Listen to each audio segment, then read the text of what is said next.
So we've talked about a day trip, and a day trip can be done backcountry skiing relatively safely during COVID.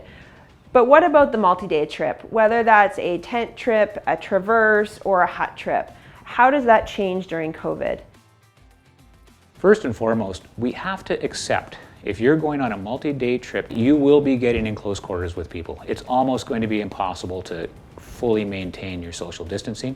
There's no way you're not going to expose yourself to each other. That doesn't mean you can't go. I'm planning on some multi-day trips myself, that you just need to think about it a bit more before you go. Everyone before they go on your trip should be monitoring themselves for symptoms.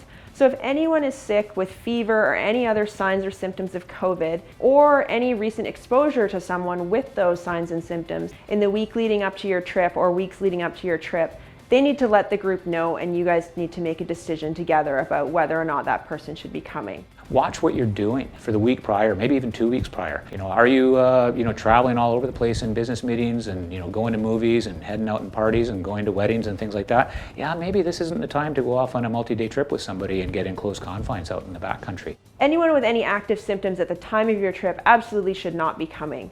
So if anyone in your group is at a particularly higher risk due to their career or their life circumstances, you could also consider COVID testing before your trip. I personally am going to do that for some of my trips because I work in a hospital and I'm regularly in close proximity to COVID patients. So in order for the rest of my group to feel comfortable, I'll get a COVID test before I go. And this is a year where we should really think about trip cancellation insurance, because if you've paid a bunch of money to go on a hut trip or a multi-day backcountry trip and you get a little bit of a cough and aren't feeling well, you need to make sure you're willing to pull the plug and not go on that trip and not potentially expose the other members of your group to your illness. And you want the other members of your group to also do the same. So for a multi-day trip, there's often longer travel. So are you going to carpool? While you travel, where are you going to stay? Where are you going to get food? Making good decisions about minimizing your exposure, wearing masks, lots of hand sanitizer, takeout or pick up food rather than eating in restaurants repeatedly. During your trip, if there's a helicopter in and out in small areas like that, where there's less ventilation, wearing a mask. What we're recommending is to carry your own tent, have your own sleeping space, so then you can spread out. It's a little bit extra work, but you can at least have a good night's sleep.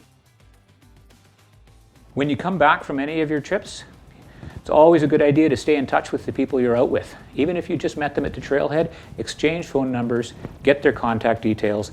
We want to do contact tracing because if you get sick, you want to be able to follow up with everybody that you potentially exposed, and if they get sick, you sure want to hear back from them so you can take some precautions as well.